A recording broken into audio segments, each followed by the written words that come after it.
The morning Catherine Calloway hauled a 60-pound double-pane window across her frozen homestead, she was already being watched. What in the world are you building out here? A trash igloo. Keep walking. Don't give them a thing. She didn't answer. She just tightened her grip on the cold aluminum frame and kept moving toward the half-built structure. Inside, she was burying a 500-gallon salvage tank in the greenhouse floor, a thermal mass that would hold the sun's heat long after dark. $6,000. Every dollar stretched. Every window scavenged. If the math is right, this should hold 62 degrees when it's 10 below. Straw bales lined the earthen berm, old double-pane windows angled to catch the low winter sun. By the time the sun went down behind the frozen pines, the greenhouse was enclosed, a patchwork of glass and salvaged wood that looked more like a glassblower's accident than a farm building. Let them laugh. The first tomato in February worth more than any of their respect. That night, the temperature dropped to 11 below, and Catherine's greenhouse sat alone on the frozen hill, unproven and unprotected against the coldest January in a decade. 2 days later, Catherine carried a manila folder through the snow to the county extension office. I am here to apply for commercial certification for my passive solar greenhouse. Agent Douglas Miller flipped through the pages, his wire-rimmed glasses glinting under the fluorescent lights. This is the materials list: salvaged windows, a straw bales, a buried tank. I can't certify this. The passive solar design stores heat in the ground. I've run the numbers. It works. I don't care about your numbers. This isn't standard construction. Permission denied. Told you, Doug. A trash igloo. She's been hauling windows like a stray cat. No point arguing. Just take the paper and leave. She took the stamped rejection, folded it without looking, and walked out into the unrelenting snow. They can refuse a paper. They can't refuse the sun. Weeks passed in a quiet rhythm. While the outside world froze solid, inside Catherine's greenhouse, life pushed through the soil. The thermometer on the thermal mass held steady at 62 degrees, even as the outdoor gauge stuck in the snowbank read 10 below. The math held. Now, I just need enough to fill a market stall. On Saturday, she loaded her pickup with baskets of deep red tomatoes and drove to the county's winter farmers market. Still hawking weeds from that glass heap. People want real food, not a science project. One day they'll see. One day. Then, in the last week of January, the trucking strike that had been brewing for months finally hit. Grocery store. Produce sections emptied in a single morning. A handwritten note taped to the refrigerated case read, "Due to trucking strike, fresh produce unavailable until further notice." They'll be hungry soon. And I've got the only fresh food for 50 miles. The next morning, Catherine hand-painted a wooden sign and hammered it into the snowbank at the end of her driveway. Fresh tomatoes in February. Fair price. A dented sedan slowed, and a woman in a patched coat leaned out to ask if it was real. $4 a pound. Same as the grocery used to charge. The woman bought 2 bulging bags. By noon, 6 more cars had arrived, and a quiet line snaked down the driveway. She sold every tomato before 2 o'clock. More than I've sold all winter. This is only the first day. 10 miles away, Brian Reeves heard the rumors from a neighbor whose cousin had driven out that morning. Probably just a fluke. People are panicking. But that night, his own dinner table held nothing green. By 6:30 the next morning, the line outside Catherine's gate already snaked past the frozen creek. A woman at the front begged Catherine to raise prices and let people reserve a share, but she refused. By 8, she had to hang the sold out sign. Down the line, a man slammed his fist on his car hood and roared at the empty baskets. This isn't sustainable, but price gouging would be worse. Brian had started driving past in the mornings, slowing to watch the crowds without ever getting out. Just curiosity.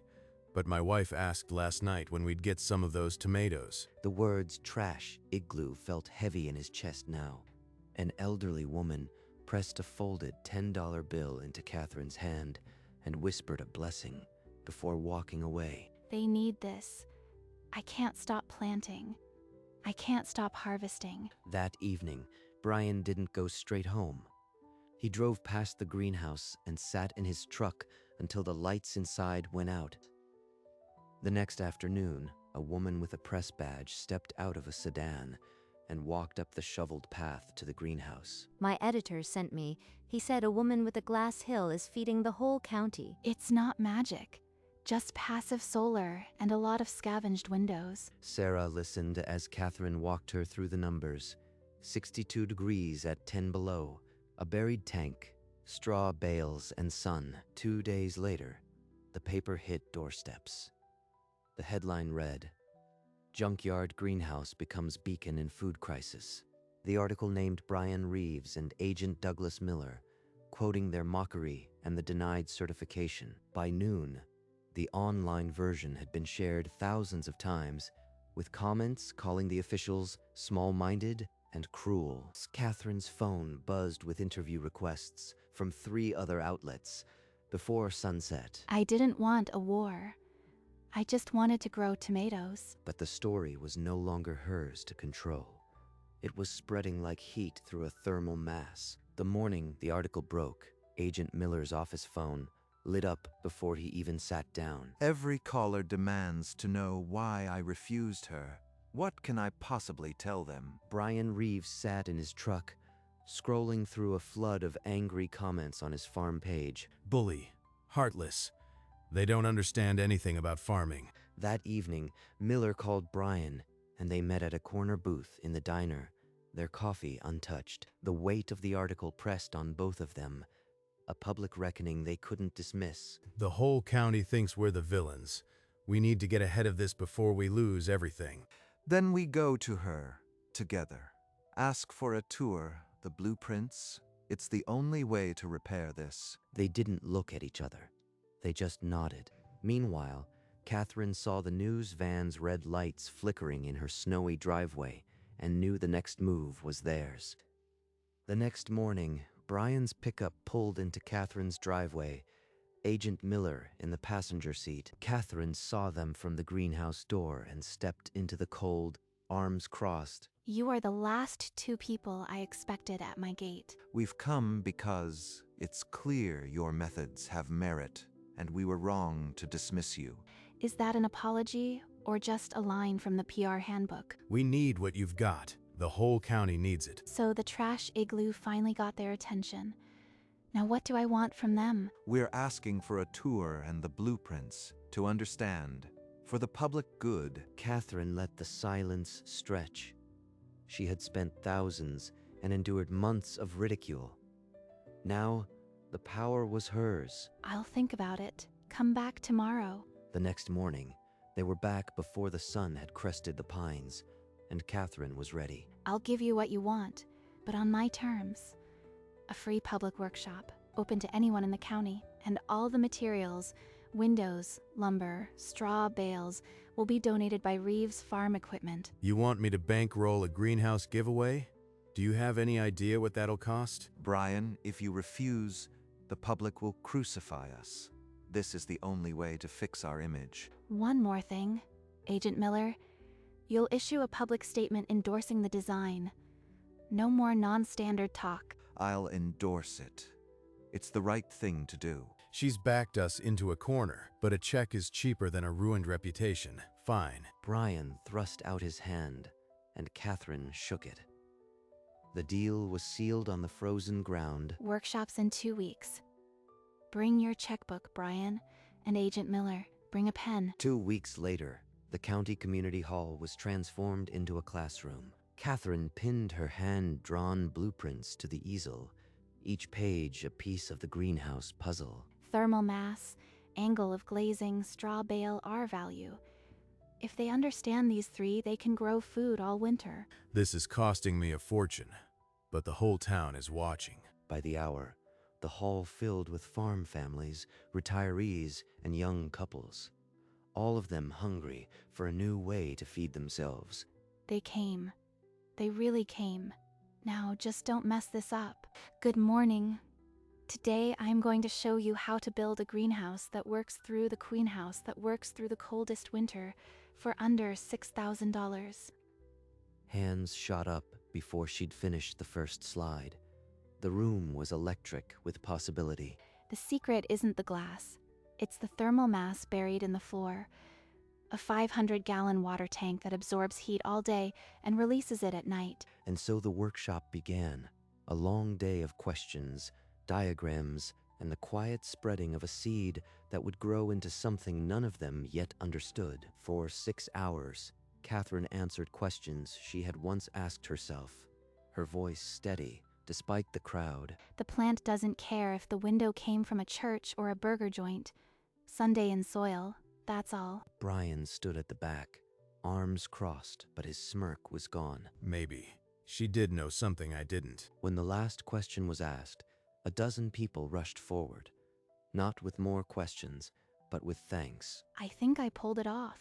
Brian waited until every last visitor had filed out before he moved. He found her stacking the leftover handouts near the door, her back to him. You were right. It wasn't an apology, but Catherine didn't need one. She just nodded and walked out into the cold afternoon light. By the time the snow melted and the ground thawed, the first families were already digging foundations. Keep the south-facing wall at 38 degrees.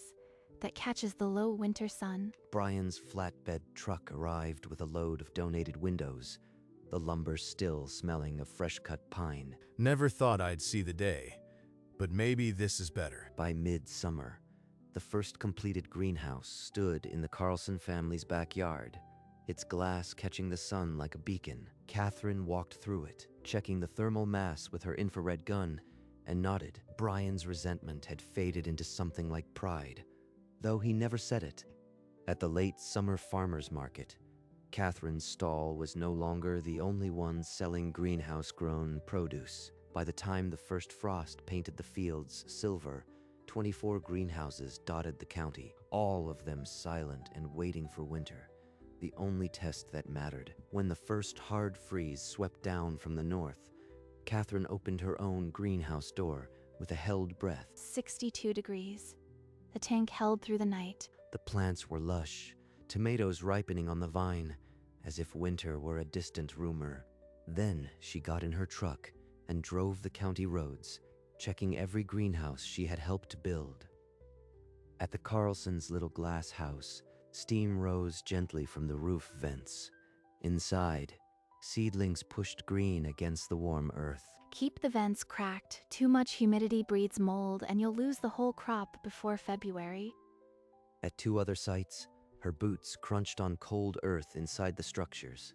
The thermal mass wasn't buried deep enough. They'll lose everything unless I fix this now. She spent the rest of the day helping them dig deeper and reposition tanks, her hands raw from the frozen soil. By evening, the greenhouses were standing, sealed and silent against the darkening sky, but the whole county was holding its breath, waiting for a January tomato that might never come. On the 16th of February, the Carlson family's 6-year-old pulled the first ripe tomato from their backyard greenhouse and held it up like a trophy. By noon, the photo had been shared 300 times, a red tomato held against fresh snow, captioned with a single word, possible. Catherine's phone buzzed with messages from half the families she taught. It worked.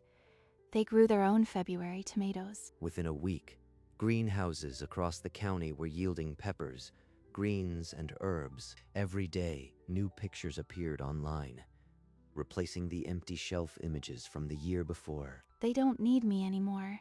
That's the point. Then Brian called. One of my guys brought me a tomato this morning from his own greenhouse. I ate it standing in the lot.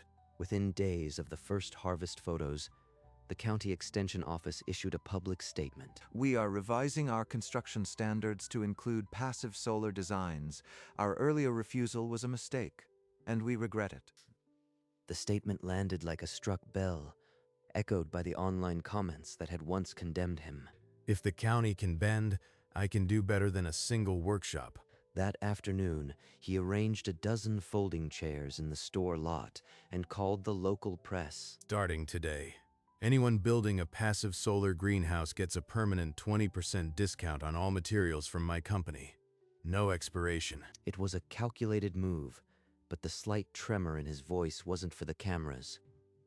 The Extension Office announced a new annual award for community agricultural innovation, with Catherine as its first honoree. A certificate won't stop a blizzard, but it might help the next person who shows up with a blueprint. The county's future was still blanketed in snow, but the map had been drawn by a woman who once carried windows alone. 2 weeks after the endorsements, the whole county gathered in the community hall for the first fresh harvest potluck. Catherine walked in, carrying a basket of her own February tomatoes, the same variety that had started everything. Look at this room. Every plate has something green. They didn't just learn, they made it their own. The Carlson family had brought a salad of baby greens and herbs, the labels handwritten in a child's scrawl. A dozen other families had set out peppers, cucumbers, and tomatoes. Each dish, a small miracle. Brian Reeves stood near the back, a plate of tomato salad in his hand, looking smaller than he had at the press conference. Never thought I'd eat a February tomato. I didn't grow myself. It was the closest thing to a thank you he'd ever give, and Catherine heard it for what it was. She just smiled. The kind of smile that knows victory doesn't need a trophy. The potluck lasted until the winter sun drained from the windows, and the county felt, for the first time, like one kitchen. As the snow softened and the first green shoots appeared along the berm, Catherine walked the length of her greenhouse, pruning the last of the winter vines. A familiar reporter pulled up the driveway, the same one who had first written about the trash igloo. We'd like one final interview. Not about the strike, but about what you tell someone starting with nothing. That anyone can do this. Salvage some windows, bury a tank, trust the sun. It's not magic. It's just paying attention. She gestured around her, letting the tomatoes and peppers speak for themselves. The plants always tell the truth. No need to spin it. The interview ended, and the crew left. Catherine stayed among the vines as the quiet returned. From trash igloo to this. And now it's not mine anymore. It's theirs. She picked a final winter tomato, bit into it, and tasted not just fruit, but the entire long season. Outside, the first robins scratched at the softening ground, and somewhere in the county, a new greenhouse frame was going up. The following February, the county's grocery store shelves were no longer empty. A new sign hung above the produce section. Locally grown in county greenhouses. The regional paper ran a follow-up headline that made Brian wince and Catherine smile. From trash igloo to town lifeline. For the cover photo, Catherine stood in the snow outside her greenhouse, holding a basket overflowing with ripe red tomatoes. The same image the world had come to know. That Saturday, the mayor stood at a podium in the community hall and declared the first annual Greenhouse Day. Then Brian Reeves stepped forward, a plaque in his hands. You were right, and I was wrong. This isn't junkyard architecture. It's the future. Catherine took the plaque, a simple wooden square, carved with her name and a greenhouse etched below. Funny. The wood probably came from one of Brian's pallets. Full circle. This plaque belongs to every family who dug a hole for a tank and believed the sun would do the rest. Outside, the deep snow still covered the county, but beneath 24 glowing glass roofs, everything was growing. The plaque read, "To Catherine Calloway, who showed us that innovation isn't about what you buy, it's about what you see." Most of you know I didn't do this alone.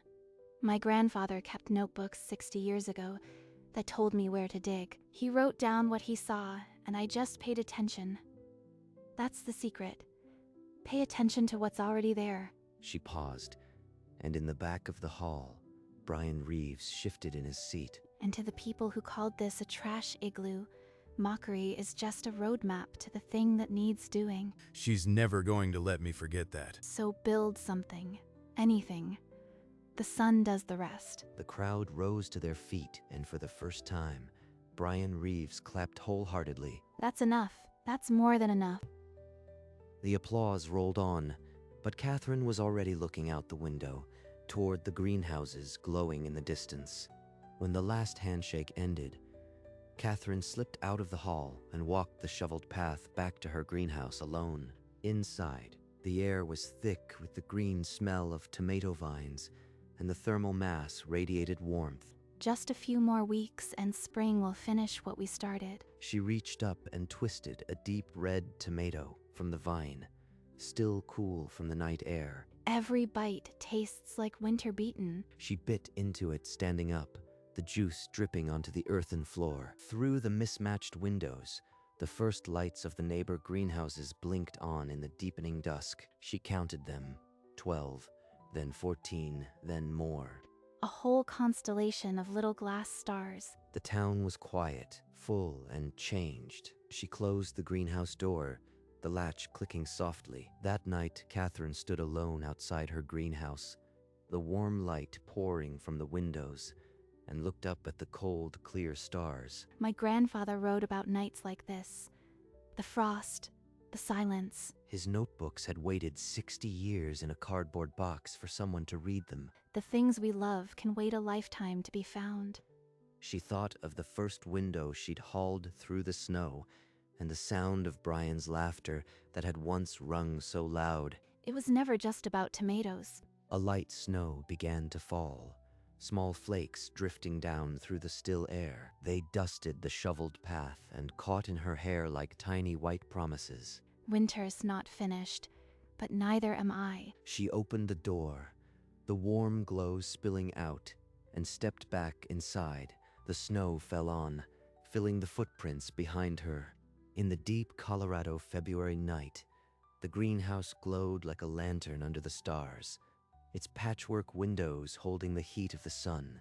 Inside, on a rough wooden table, a single perfect tomato rested where the light fell brightest. A line of footprints curved away from the door, through the deep snow, and out toward the dark shape of the town. The snow had stopped, and the sky was clearing, a thin band of moon silvering the berm. Inside the structure, the tomato sat like a promise kept, something red and alive in the dead of winter. The footprints were already softening under new snowfall, erasing the path from where they'd come.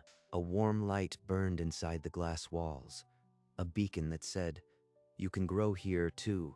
And in the distance, other lights answered, greenhouses like hers, glowing along the dark ridgeline. Sometimes the best innovation is just paying attention to what was already there. The greenhouse glowed on, and the screen faded to black.